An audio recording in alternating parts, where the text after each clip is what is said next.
Hello, this is Lisa Hazard and Misty Lore with We're All Psychic, and today we have a couple of return guests. Akasha, as you know very well from a few podcasts, and Melanie's back, and she was in her own podcast too, and she is happy to be here, right? You're happy? Right. Everybody happy? Mm-hmm. Does everybody still think we're all psychic?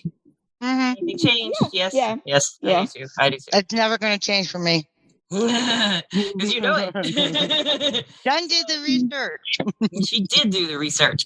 So, we talked about what we might talk about today, and we planned for months and months for this podcast, and then it just it's time. Today is the day. We just decided today to do this podcast. So we're going to talk. Akasha and Melanie both have these experiences. Akasha can see energy, which she'll describe how she sees it. And Melanie has synesthesia, and I find something in common there. So that's what I would like to talk about today. And then you guys said you would. So that's what's happening right now, audience. So Akasha, what were you saying right when I hit record and said, stop and save it for the podcast? You were talking about how you see energy, and you were talking about... When it concerns like a person's natural ability, energy, like the auras, I do see them, but it's more like it's at the back of my head and it translates it automatic. An aura, yeah. So it's not like I see it in a specific color. I can tell you one. When you're ready, I have an example to share, but I'll shut up. Edit me, girl. Edit me. No. Save that thought.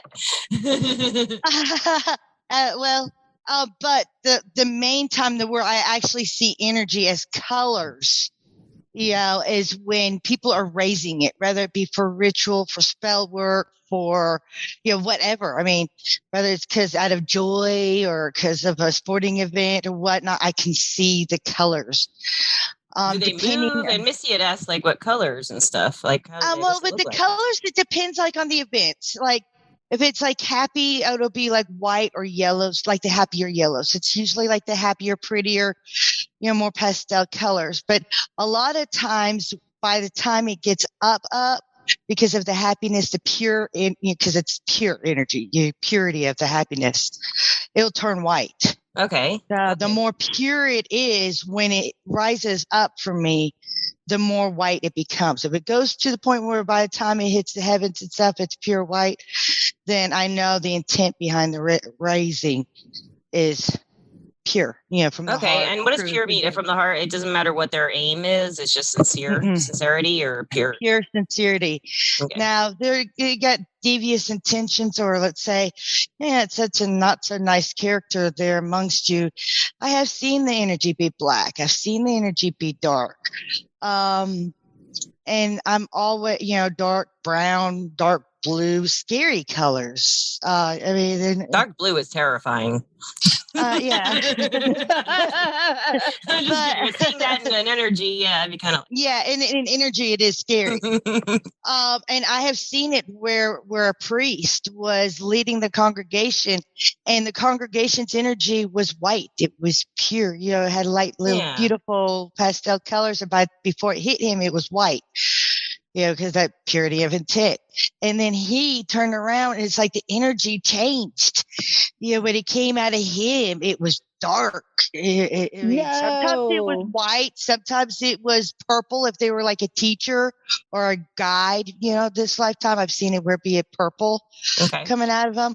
But I have seen priests, leading mass and people fully devoted, and the energy once it came into them, and they shouldn't have gone, the energy should not have gone to the priest to begin with in these situations. No matter how it came out of him, it should not have.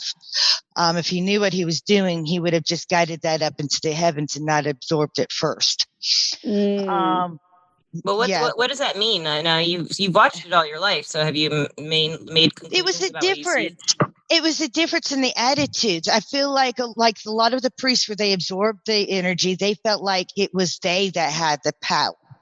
Whereas the ones where the energy just went, they were able to just raise it up and join their own with it. They understood the concept that it wasn't their power and it wasn't their will. It gave them a good glimpse of their psyche. Okay. As a religious leader. Do they really know their job, or do they really think that they're the power? Yeah. You know, there was a difference. But when it got scary is when the energy, I didn't really mind so much when the energy left him and it would stay white. Yeah. Or purple. But when it turned around and hit them and turned black, I'd be scared. And if it turned purple and it hit them, then I knew why the energy hit them instead of just going up. Because with them, they were just different. They were more like masters of knowledge, masters of learning, you know, and for them, it seemed like they were purifying the energy just a little bit more before releasing it. So to me, it was different. Cool. I could feel and see all of this going on in masses growing up. It was weird. I bet it was. I bet. Yeah. Man, it was fun, but it gave me a good idea about who was leading, you know, and and what their initiative is and why they're doing it and what they're planning to do. Yeah. Right.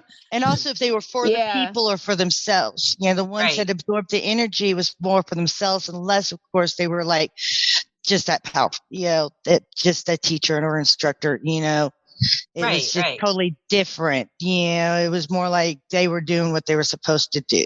Right. And that person wasn't leading them. Yeah. Right. Yeah. So a lot of people might, you know, from my point of view, I don't see energy, but I might be in a situation like that where I can kind of tell that's going on. I think you see energy. You just translate it like I do with I think so. Yeah. Yeah. I feel it more than I feel like my eyes, I'm just not very visual. You feel it. You feel it. And it's like a vibration almost. Yeah, exactly. Exactly. Yeah. So, Melanie, what were you going to add to? I got all excited because I had forgotten about this experience, and I don't necessarily see it. I think that immediate translation comes through for sure, but it's a kind of a weird example. It was a sporting event. I was at a hockey game, and it was a playoff game, and I was at one end of the ice, and it was during a break. And, you know, goalies are weird. They always have these like rituals, like they'll touch their pads. They're really weird, superstitious guys. And so I was watching, for all you hockey fans out there, the Colorado Avalanche and the Edmonton Oilers. And the goaltender at the time, Curtis Joseph, yay Cujo, he did this thing. He was getting ready for the face-off in front of him. And this like orange cone came out from him forward towards center ice. And I had never seen that before. It was like he had his guard up. And the amazing part of that was that he survived that sort of onslaught of shots at the goal. It was really cool. And I had felt it. You know, you feel all kinds of stuff, but I had never really seen it. And part of it was because, you know, the ice is there and it was just that sort of smooth white reflection. Yeah. And I was like, and there's, you know, Curtis Joseph with this like defensive cone of power, like shooting out of him. And if you're listening, Cujo, I seen it, but you know, it was amazing. So do you think it was really cool? Do you think that he meant to do that? Do you think his intentions were to do that? I think his intention mentally was to set himself up for defending the goal, you know, because that's his job. But do I think there was this conscious effort to push that energy out? No, I think it was just part of his sort of like his thing, like the other goalies do. Yeah, it's just like getting ready, and I happened to glimpse it.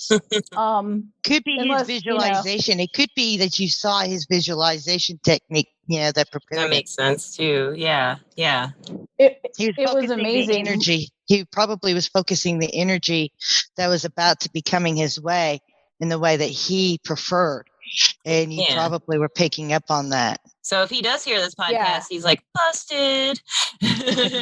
Well, he's been retired for a while. I think he's okay with being busted.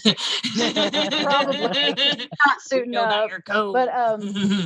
But it was really cool. It was just a really cool thing to see that come from an individual. That's cool. So I just wanted to share that, and you know, hockey reference. Yay! Yeah, nothing wrong with a hockey reference. And she lives in New Mexico, so I guess, you know, they don't have too much hockey out there, do they? They do not. They do not. When I lived in the apartments behind Walmart where I live, We did have a hockey team move in next door to us until they saw that we had 2 black cats, and it wasn't long and they moved. Really? Oh my gosh, that's horrible. Oh, jeez. So, Melanie, what else do you see? As far as you gave us an example, but what else do you see as far as colors and energies? I mean, I'm pretty color oriented in general. There's my dog shaking his little head. I'm pretty close. So, like, when I'm reading a newspaper or a book, like an actual book, do people read actual books these days? I do. Okay. So again, and it's that white background, the print will sort of like meld into this interesting sort of rainbow. So like words will have color. Ooh. And numbers in particular. And part of it was how I learned to count. I learned the dot system. So and then there was like a color and a dot associated with the number. And then I realized that I just kind of did that anyway. So you like actually the number see 4, that color though, for like say 2 is red, you'll see a red 2. Red, number 2 is red, actually. Yes. Weird. It kind of starts out as a rainbow, like the number 4 is yellow. Oh my gosh, I was just thinking that. And then that. But I didn't want to freak myself out. But I was gonna say No. it's 4. Okay, and But blue oddly, is 5. yes, Oh and my 6 God. is green. What is green? 6 is green. 6 is green. Oh. And then like some of the colors are muddy and then some are really clear. Like 8 is like a plum color, like the color on my shirt. And so what's weird is because I'm not a numbers person. I suck at math, but like when you're reading text, it helps you. It's weird. You kind of get this context or connotation beyond the word itself. Yeah. So when you see it that way. And I know that some people are really disrupted by the condition. I'm lucky enough to say that I can kind of just live with it and it's pretty and I have a nice time. And the condition, they call it synesthesia. And most people have experienced it at some point in their lives in some form or fashion. And I guess the best way to describe that condition would be, for me anyway.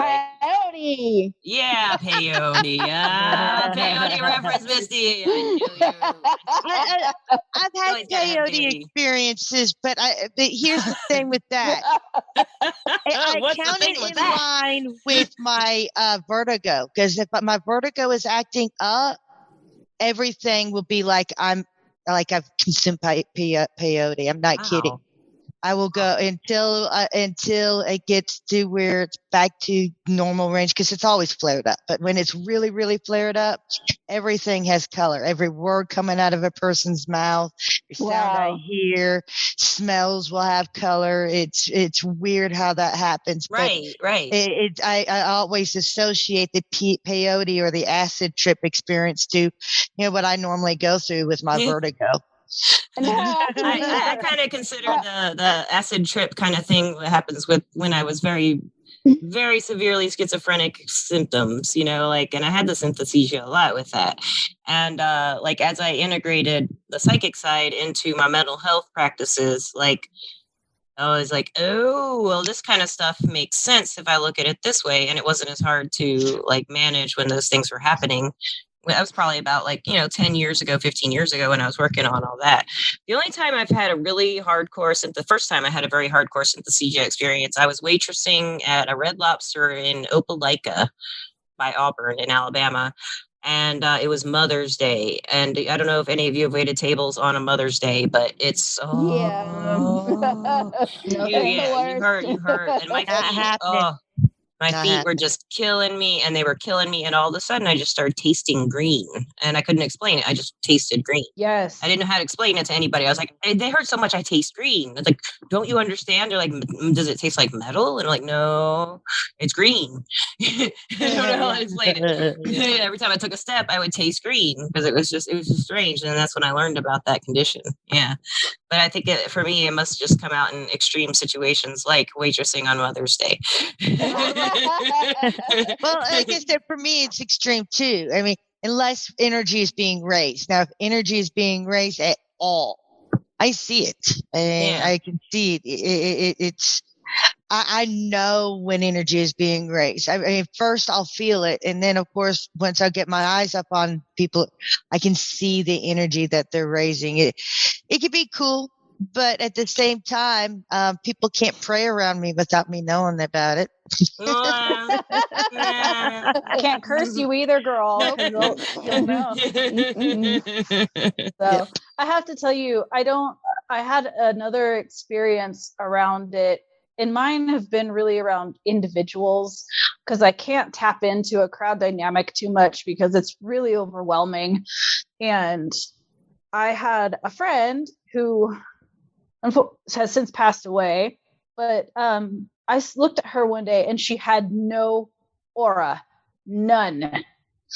And it was terrifying. She was as clear as an empty glass. Oh, wow. And I told, what does that mean? And I told her she had no, in her case, the energy from her, like, her auric field was so depleted, she was like transparent, and she had a terminal brain tumor.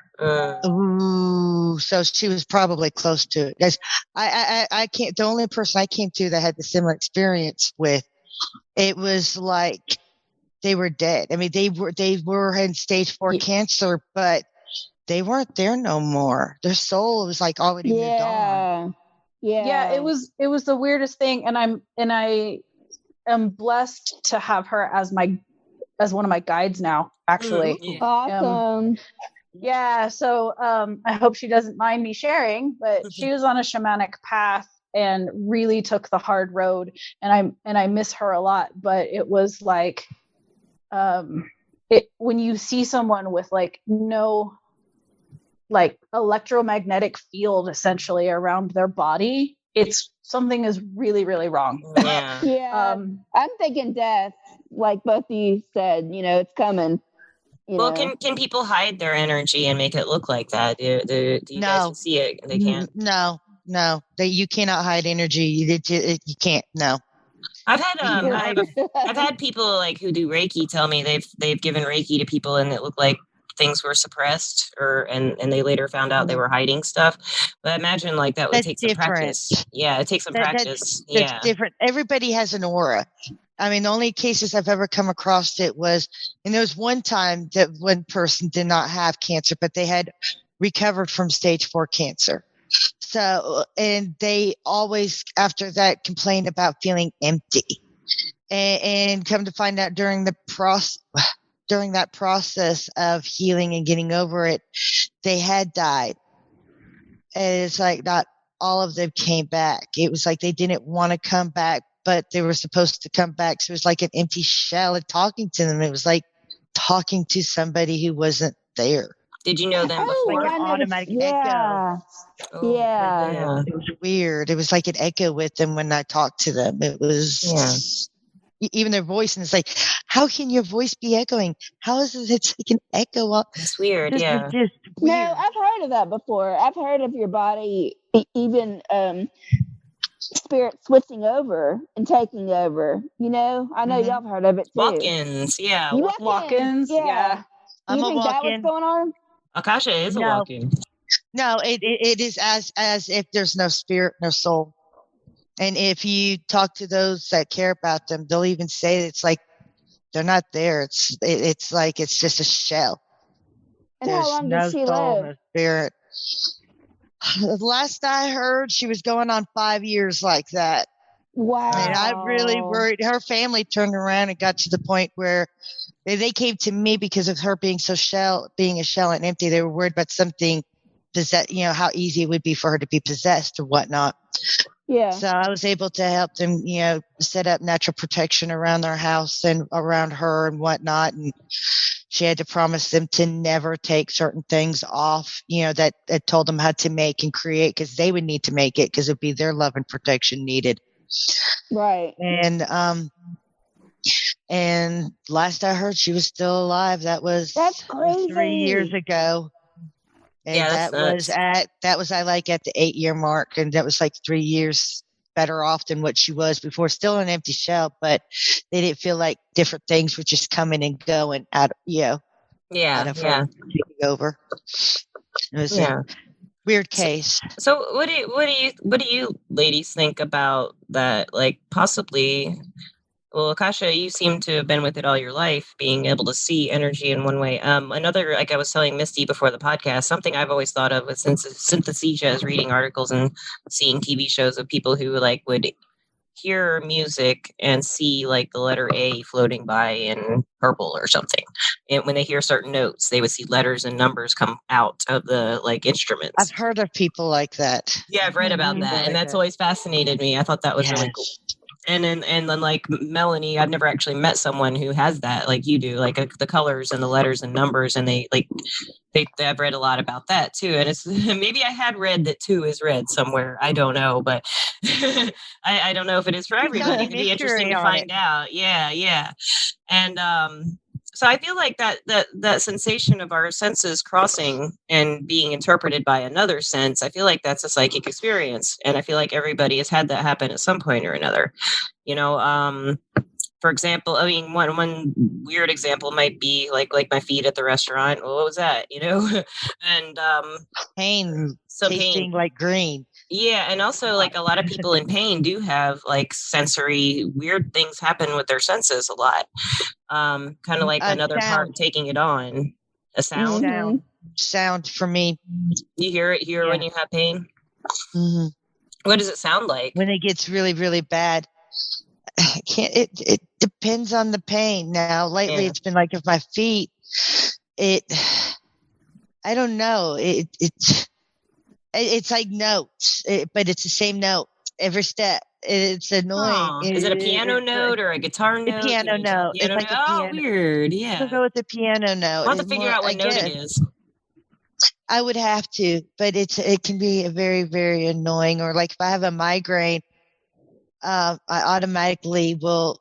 There's a specific migraine that I get that's like right back here, and it'll be just like right back here, but it will shoot like lightning to the front of my head, all the way to the front. And the sensation it's lightning, right? Like, and not magic. Right, and it's lightning, and I will hear like it's like a permanent hum or a ringing that's on the same frequency or the length. As the zaps are happening, so is the weird. It would be interesting. I don't know the science around this, but there's probably some correlation between this and tinnitus, which is a ringing in the ears. I have that now. Yeah, I didn't used to. I have My dad has it now too, and I now am developing it. It comes and goes with my vertigo, but this one headache, it's totally different than the ringing. It's like high pitch and it actually flows. Yeah, whereas normally when I get the ringing in my ear, it's just steady. Yeah. This is right. With this, it goes with the headache. The sound does. Yeah. As it's shooting across my head, the sound is coming. So it will stop and start. Okay. Whereas normally with tinnitus, it would just stay. Yeah. Right.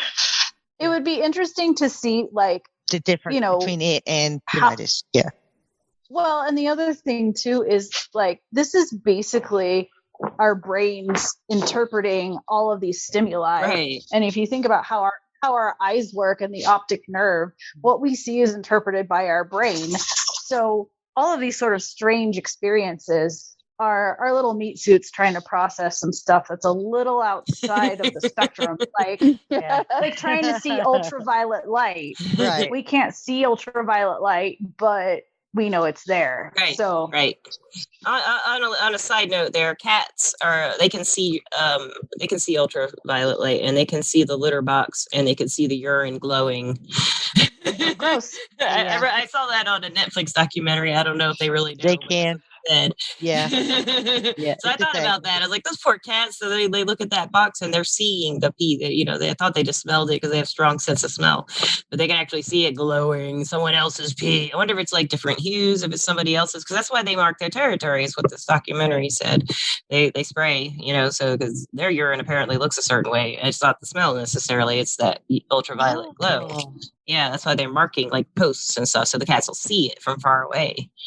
Yeah. Oh. Yeah. I Isn't that didn't know weird? that. Yeah. Yeah. And but I've noticed like with some of my cats, they're pickier about the litter box, even when it seems clean. And I just scooped it, but there's those little grains. They must be glowing still. The ones that sifted through, you know. Huh. Interesting.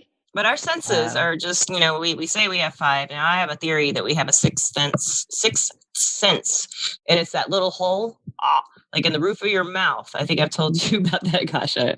But I think with that little hole in the roof of our mouth is some kind of thing in between smell and taste. And I think it's like the link maybe between when you can't smell, you can't taste, you know?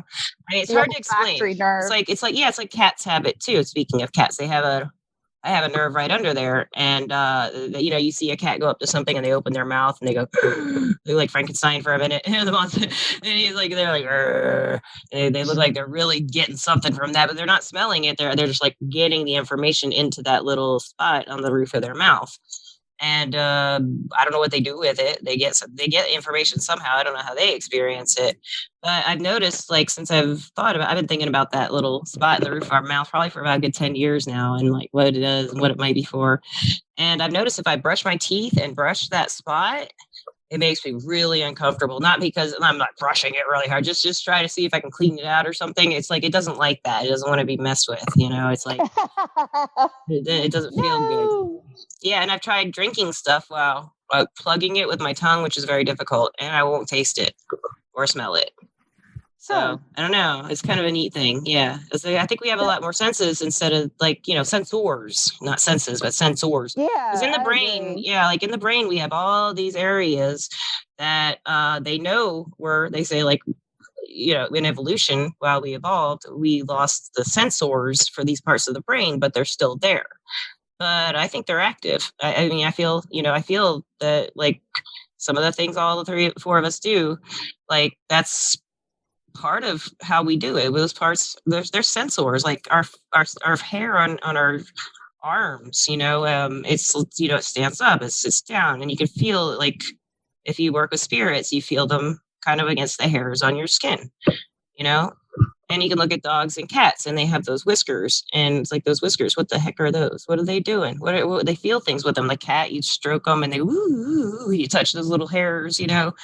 And same thing with a dog, and you get their little, you know, right around here and stuff, and they I don't know what that experience is like, and I would love to know what's it like to have those whiskers, because they seem like they're a sensor that collects information that in some way that I don't know, and I want to. Actually, here's the thing. I'm going to combine that with knowledge that I already have. I think the whiskers work a lot of the same way as our hair does. You've talked to me about hair. Tell us. Yeah. Okay. Here's the thing. Back in, I don't know which war it was or dates. I suck at that kind of stuff. I probably know, so it's okay. She probably does. Here's the thing. They went to different Native American tribes for their best trackers. Every last one of these trackers had really long, glorious hair. But they were the best. And being what the military does, you know, that hair had to go. Yeah. It just has to go. I mean, it's not in uniform. Yeah. Well, before they cut their hair, they were putting on a show, testing them, putting them through their rope, showing the generals what they had. And those trackers were better than awesome, as if they could predict things, you know, that they were psychic, you know, as if they were psychic. That's how good of a trackers these guys were. They cut off their hair, put them through the same tests, and they failed. Only difference was their hair.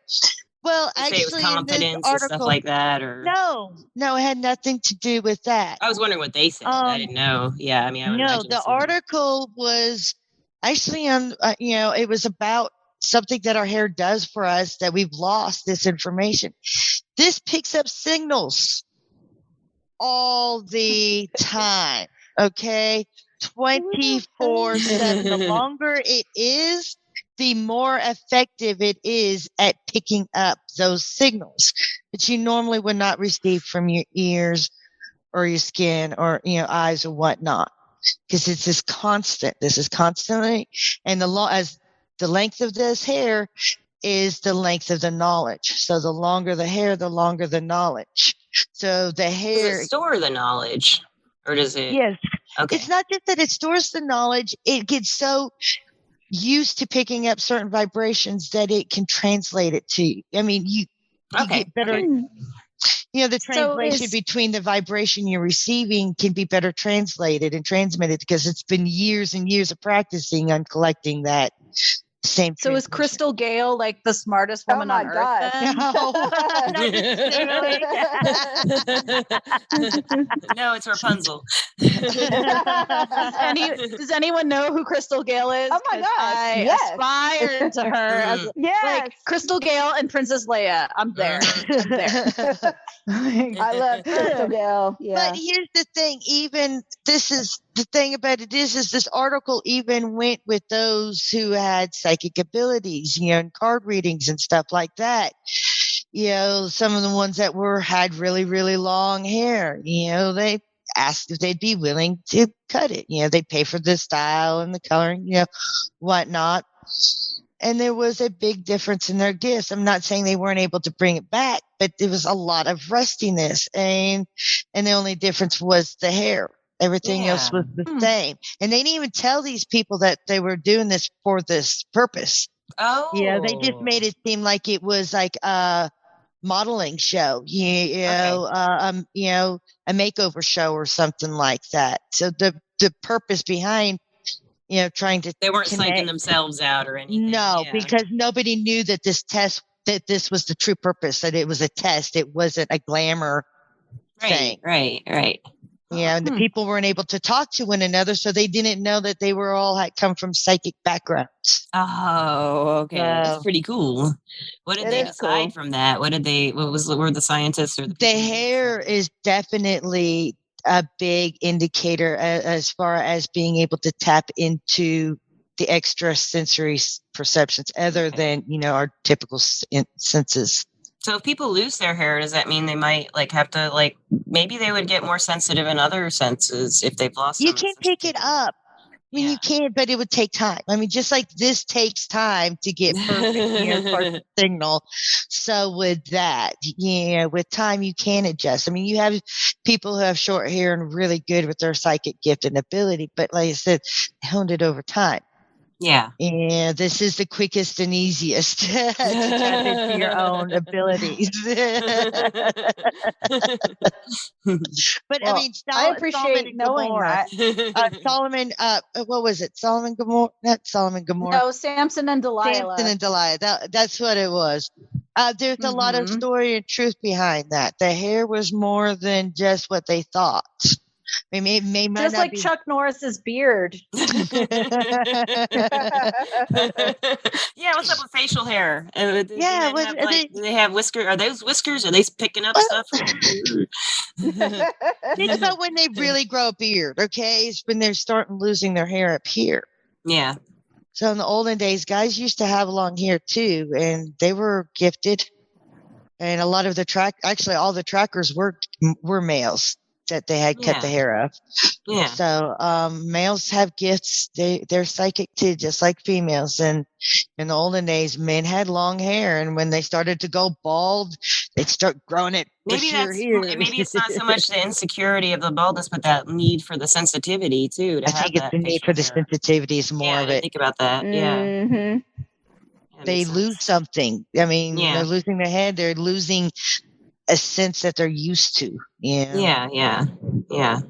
It's like going blind. And you hear those stories about somebody who gets a shock, and they go to bed and they wake up and their hair's falling out or it's white. Have you ever heard about that before?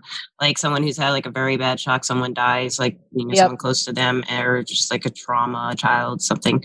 And they just go to bed, they wake up and half their hair's out and it's just little strands. Or usually the other thing I've always heard is it turns just completely snow white. Mm-hmm. And they've never been able, whoever they are, they haven't explained how that happens. They're just the system. The hair, just the whole, all of this. Yeah, it's a fear response. Yeah. It's actually a fear response. It's actually medically proven. You scare somebody bad enough, their hair will turn white. And it's been proven scientifically. That's why don't scare people. White hair, though. That'd be kind of cool. I've always tried to My hair's turning silver. I see it. Yeah, I've got a few of those coming through, but mostly I'm going to go darker, because that's what my grandmother did and my dad did. So they're just darker and darker. I think I always wanted to have the long gray braids because I felt like. Do you find that different colored hair would be like the color of hair? Would that matter at all? Like with certain sensitivities or anything like that, or the texture or anything? Undyed hair is better. Untapered, the healthier the hair, definitely the better. No dyes, no perms, as natural the hair can be, because anything and everything you do to it does put damage to it. What does dry shampoo do? That wouldn't have any effects on that. Yay! You're safe. You're safe. Well, it just hides your miasma. So if you're a Greek Hellenist, it just hides your unclean. Yeah, that's all I want to hide. You can fool the Greek gods with dry shampoo for like a day. Then you got to figure it out. They'll be like, girl, you smell like mint, but is there miasma under there? No. Sorry. Random. Greek Hellenism has like a whole ritual cleanliness thing. That's another podcast. That is another podcast. I want to hear that podcast. Yeah, I want to hear that podcast. So, audience, listeners, for this podcast, Misty used to assign homework, but I think just give it some thought and look back in your past and in your present where you might perceive something a different way, that with a different sense, or maybe you're seeing energy like Akasha, or maybe you're seeing things like Melanie does that other people don't see. Maybe take a time and look at that part of you and that experience, whatever it may be. And if you haven't before, think of it as, a psychic experience in a way, if you want to call it an energy experience, an energy. Yeah. You're working with energy when you have that. And it's an obvious way that, there's some scientists say that synesthesia is like a cross. They think it might be a cross of and if you neurons really firing weird. And, if you really want the experience, well, if you really want the experience, you can actually kind of force the experience through really deep meditation, because if you go to like the higher levels of meditation, you can cause that effect. Really? Or you can also cause that effect through fasting. Oh, now that I do know from when I was sick with induced pancreatitis. Yeah. I know what you're talking about. Yeah. Insomnia. That does it. Yeah. Insomnia and sleep deprivation will force it big time, probably within 30 hours. Yeah. And let's not forget, ladies, there's been a lot of reports in recent years about the veil between worlds being not what it used to be, that it's thinner than ever. Things are in the wrong place. There's spirit, there's stuff going on all over the place. You can find just a lot of writer. Yes. So I think that if you're sensitive to energy, and not only that, but the veil, and you're going to start seeing creatures and things that you didn't think exist because they're over there. Right. So don't discount what you're seeing, and don't dismiss it as simply a psychic experience. It is that, but it's also another realm, really. Yeah, there are a lot of realms, and they have colors. Somebody else see it. Yeah, they do. And just because somebody else didn't see it doesn't mean that you didn't see it. Right. When I would have hallucinations before, I think of it as maybe a vision type thing, and without the peyote. And I would to think you're right, Missy, you called me out. Yeah, that's why we talk about it on the podcast all the time. That peyote is under my tongue right now. Is that where you put it? I don't know. Yeah. It's in my nose. I got some right in here just sitting there, right, waiting to be absorbed. How many colors are you seeing now? All of them. Yay. But I just felt like to do this podcast. I'm really glad you guys joined us. Look, oh yeah, we'll talk about that afterwards. Akasha, she's making these little baskets, these little boxes that are sewn together. So something that's another topic for our podcast too is crafting. Yes. Work with energy and crafting. I have one more fun fact on color. Yes. Fun fact. Yes. What color can humans see the most shades of? I Blue? would guess green. Green. The leaves, You know why? the grass, I would guess. Predators. Oh, okay. Yeah. So the human eye can see green, more shades of green than any other color. Oh. So we don't get eaten or attacked by monkeys or whatever. They're green monkeys. They're just a shade off. Okay. Shade off the other greens. But anyway, do you guys any last words of wisdom for the audience, everybody? Anybody? I think that we all, certain colors put us in certain moods as well. And we all have that ability. So, actually, that's been proven. Actually, in mental hospitals, they removed blue from a lot of the mental hospitals and put shades of green and yellow because blue is a color that can lead to depression. Yeah. So something simple like that, very, very simple. Like if you're in a kind of down mood, avoid blue. Pretty colors. Yeah, avoid blue. Look at yellow. Because Akasha says it turns from yellow to white when it's the vibe is being raised. Exactly. The sincerity part, and depression can feel very sincere, but I feel like it's plus that's another podcast altogether. How depression can sneak up and change the way you think, but a lot of things can. It's not just depression. Yeah. The listeners, thank you so much, Akasha. As always, thank you, Misty. Of course, as always, thank you, and Melanie. Thank you last minute popping in here. That was really awesome. Thanks. Seeing you, Melanie. Nice to meet you, Akasha. Hopefully, we'll talk again. We got to. Your home has a lot of good energy in it, by the way. Sorry, but I noticed your energy in your home. It's really good. Oh, thank you. Thank you. Oh, we're in Zoom. She's not at her home right now. We're on Zoom. Oh. Wouldn't that all be nice if we were in Melanie's house in New Mexico where there's not going to be a horrible storm coming? Yeah, that would be right. Well, the deer are all around. Oh. My property is like a deer birthing center. Whoa. So they all come. Yeah.